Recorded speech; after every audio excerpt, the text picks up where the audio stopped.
हम भी ये बांटो, वो बांटो, ये दे दो, वो दे दो, इसको डिप्टी पीएम बना दो, इसको ठिकाना बना दो, हम भी सत्ता सुख भोग सकते थे। लेकिन अटल जी ने सौदेबाजी का रास्ता नहीं चुना, संविधान के सम्मान का रास्ता चुना और 13 दिन के बाद इस्तीफा देना स्वीकार कर दिया।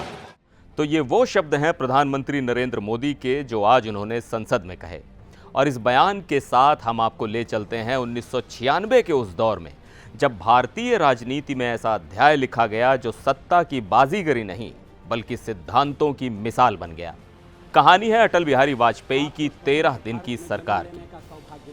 1996 के आम चुनावों में किसी भी पार्टी को बहुमत नहीं मिला। बीजेपी ने 161 सीटें जीती और सबसे बड़े दल के रूप में उभरी। कांग्रेस 140 सीटों पर सिमट गई। राष्ट्रपति शंकर दयाल शर्मा ने संवैधानिक परंपरा निभाते हुए बीजेपी को सरकार बनाने का न्योता दिया। अटल बिहारी वाजपेयी ने प्रधानमंत्री पद की शपथ ली, लेकिन मुश्किल ये थी कि बहुमत के लिए जरूरी 272 सीटों से बीजेपी काफी दूर थी। 161 से 272 तक पहुंचने का सफर आसान नहीं था।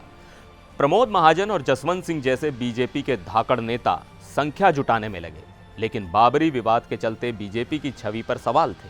तमाम कोशिशों के बावजूद साथ देने वाले गिने चुने साथी ही मिले। शिवसेना, अकाली दल, हरियाणा विकास पार्टी और समता पार्टी, और बीजेपी 194 सीटों तक ही पहुंच सकी। और फिर आया वो दिन, लोकसभा में बहुमत साबित करने का। विपक्ष ने तंज कसा, संख्या नहीं थी तो सरकार क्यों बनाई? लेकिन अटल जी अपने फैसले पर अडिग थे। सदन में उनके भाषण ने सबको चुप कर दिया। उन्होंने कहा, जब राष्ट्रपति ने मुझे बुलाया तो क्या मैं मना कर देता? क्या मैं मैदान छोड़ देता? अब संख्या बल के आगे हम सिर झुकाते हैं, लेकिन देश निर्माण के उद्देश्य से पीछे नहीं हटेंगे। ये वही भाषण था जिसने अटल जी को जनता का नेता बना दिया। लेकिन इसके बाद सिर्फ 13 दिनों में उनकी सरकार गिर गई। लेकिन पार्टी तोड़कर सत्ता के लिए नया गठबंधन करके अगर सत्ता हाथ में आती है तो मैं ऐसी सत्ता को चिमटे से भी छूना पसंद नहीं करता। सत्ता का खेल तो चलेगा, सरकारें आएंगी जाएंगी, पार्टियां बनेगी बिगड़ेंगी, मगर ये देश रहना चाहिए।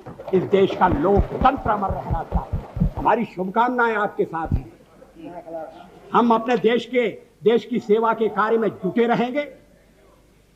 हम संख्या बल के सामने सर झुकाते हैं और आपको विश्वास दिलाते हैं कि जो कार्य हमने अपने हाथ में लिया है वो जब तक राष्ट्रीय उद्देश्य पूरा नहीं कर लेंगे तब तक विश्राम से नहीं बैठेंगे, तब तक आराम से नहीं बैठेंगे। अध्यक्ष महोदय, मैं अपना त्यागपत्र राष्ट्रपति महोदय को देने जा रहा हूं। और यहीं से शुरू हुआ गठबंधन सरकारों का दौर, जो आज तक जारी है। 1996 से 1998 के बीच देश ने 3 प्रधानमंत्री देखे, लेकिन अटल जी का 13 दिन का ये साहसिक कदम भारतीय लोकतंत्र की एक अद्भुत कहानी बन गया। तो ये थी भारतीय लोकतंत्र की वो कहानी जो सिद्धांतों और ईमानदारी की मिसाल है। कैसी लगी ये कहानी हमें कमेंट में ज़रूर बताएं। एनडीटीवी इंडिया पर फिलहाल के लिए बस इतना ही। मुझे दीजिए इजाज़त। नमस्कार।